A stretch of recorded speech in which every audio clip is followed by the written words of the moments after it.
കിഴക്കൻ പേരാമ്പ്രക്ക് ഈ ഓണത്തിന് പുത്തൻ വൈബ് നൽകിയ കാട്ടാന പെരുവണ്ണാമൊഴി വനത്തിലേക്ക് മടങ്ങി.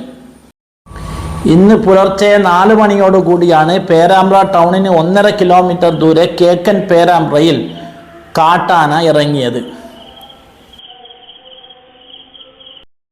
ആന ഇറങ്ങിയിരിക്കുന്നു. എല്ലാവരും ശ്രദ്ധിക്കേണ്ടതാണ്, എല്ലാവരും ജാഗ്രത പാലിക്കേണ്ടതാണ്.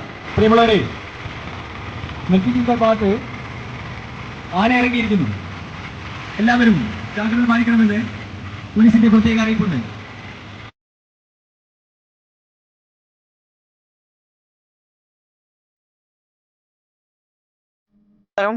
നമ്മളിപ്പോൾ ഉള്ളത് പേരാമ്പ്രയിൽ നിന്ന് 1 കിലോമീറ്റർ മാറിയിട്ടുള്ള ചെമ്പർ റോഡിലെ സിൽവർ കോളേജിന്റെ പരിസരത്തുള്ള കെട്ടിൽ എന്ന് പറയുന്ന സ്ഥലത്താണ്.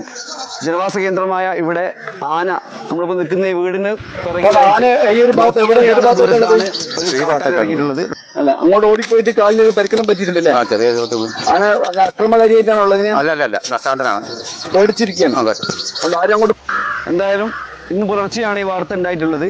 പെരുവണ്ണാമൊഴി ഫോറസ്റ്റ് ഏരിയയിൽ നിന്ന് ആന പൈതോത്ത് റോഡ് വഴി കടന്നെന്നുള്ളതാണ് പ്രാഥമികമായി ആളുകൾ കണ്ടിട്ടുള്ളത്. ആന ഇപ്പം അതിലൂടെ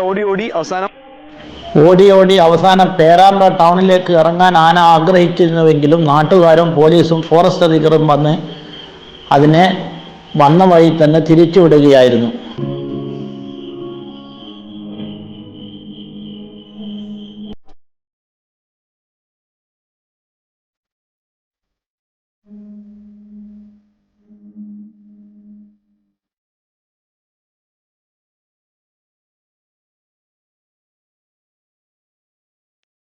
അവസാനം വയലിലിറങ്ങി ധാരാളം നെല്ലുകളൊക്കെ തിന്ന് അടുത്തു തന്നെയുള്ള താനിക്കൻ്റെ പുഴയിലിറങ്ങി വെള്ളമൊക്കെ കുടിച്ചാണ് നേരത്തെ വന്ന പെരുവണ്ണാമൊഴി ഫോറസ്റ്റിലേക്ക് ആന മടക്കയാത്ര ആരംഭിച്ചത്.